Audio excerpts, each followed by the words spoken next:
In this video, we'll learn about the kit page in Addictive Drums 2. We can access the kit page up here using the Page Select button. Just clicking Kit will reveal this window. The kit page will show you whatever kit is currently loaded. So in this example, I have the Fairfax Volume 1, and I have the neutral preset, and it's showing me all of the drums and cymbals it has loaded by default for this kit. And what the kit page can do for us is allow us to change or modify drums and cymbals within this kit. Each kit piece, drums or cymbals, can be changed to a different drum, or in some cases a group of drums, and some other features can be modified as well. For each of the 18 kit piece slots, this is a kit piece slot, you have a number of controls. First of all, you notice that the drum or cymbal is represented here. If you simply click on any one of the kit piece icons, you'll hear it play. And just as in the Explore page, if you click lower in the window, the velocity will be lower. And as you move your mouse and click up, you'll get louder velocities. Or if you move it down, you'll get lower and lower velocities. So it's a really handy way to audition drums as you modify them in the kit window. You'll notice that most of these kit piece slots already have drums loaded, and they're named accordingly: cymbal, cymbal 2, cymbal 3, and so on.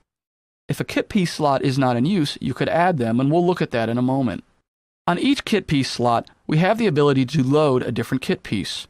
I'll take a look at the snare drum here. Just by clicking the L button at the top left of the kit piece slot, the kit piece browser will open. In this case, because I opened it from a snare slot, it's giving me a variety of choices of snares. I can also audition drums the same way, just by clicking.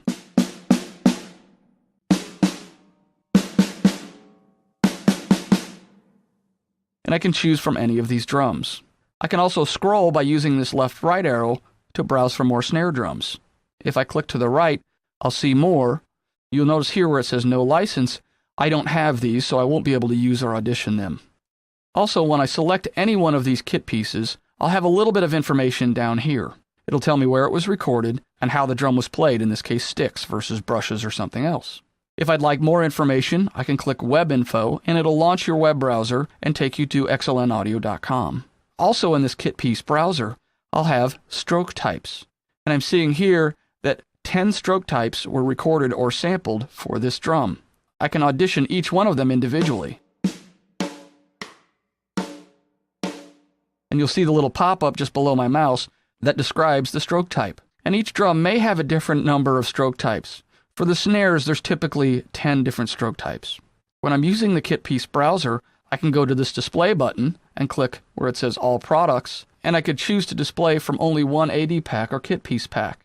For example, I could browse Funk only. If I want to see all of them, I just click on the selector again and choose All Products. If I choose that I want to load this, just click OK. If I don't, I'll click Cancel.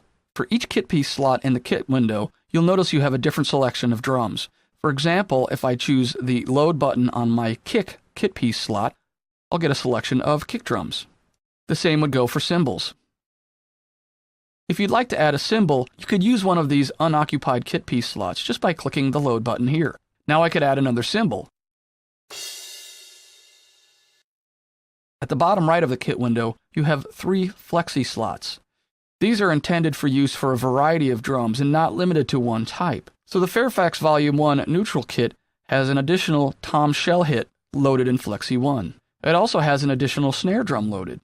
If I wanted to load an additional kit piece, I can click the Load button, and then I can browse through. You notice here that my browse list is much longer. This allows me to choose from any type of kit piece, drum, cymbal, etc. I can keep scrolling through the list. Of course, I gotta have more cowbell. And now I've added a cowbell to this kit. Just below the Load button, in every kit piece slot, you have this up-down arrow. This allows you to quickly scroll through various kit pieces. So I can just click up, it's going to scroll me through snare drums, and click down to go the other direction. And whichever one is selected will play. This is a little bit of a shortcut from loading from the kit piece browser, but obviously it doesn't give you quite as much detail as the kit piece browser does. And just below this up-down arrow, you'll see just kind of an empty slot, and it doesn't look like much, but this is your MIDI activity light. If you're using an external controller, maybe an electronic drum kit or even a controller keyboard, this will light up if you're sending MIDI in to Addictive Drums 2. Here's an example. See the lights blinking? I was just tapping on my keyboard controller to make that happen. And each kit piece slot has a MIDI input indicator, so it's a handy way to see what's being triggered. Next, each kit piece slot has its own mute and solo button. This would mute the snare when playing a loop. You could also solo it so that only the snare is heard and no other kit pieces are heard. Across the bottom of each kit piece slot, you have the name of the actual kit piece that is loaded. And on the right side, you have a volume control for each kit piece. This is different than the mixer section, which we'll get into later. This gives you quick access to adjust the volume. And at the top right of the kit piece slot, you have the edit button. If I click this, it'll take us to our kit piece editor. We'll be getting into this edit page in the next few videos. Now, one thing you'll notice on this snare kit piece is this yellow link button. And this indicates that something has been linked. And what that means is that anytime the snare is triggered, another item is triggered. And if I go way over to the right here, I'll see that this Flexi 3 snare drum is linked to the snare. Watch the MIDI input indicator as I click this snare kit piece. You see that light up? Now, if I choose that I don't want this linked, I can click the little down arrow and select Unlink from Snare. If I'd like to link the snare again, just click the little chain link and hold it down, and move it all the way back over to Flexi 3.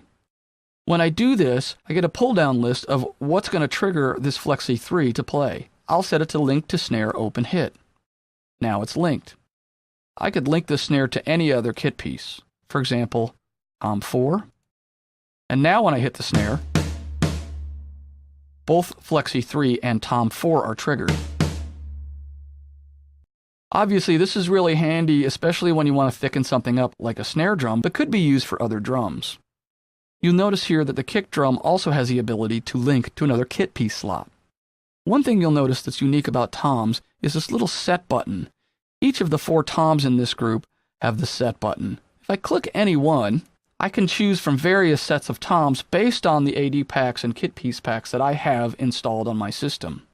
So if I wanted to change my set of toms altogether, I could go to a different set.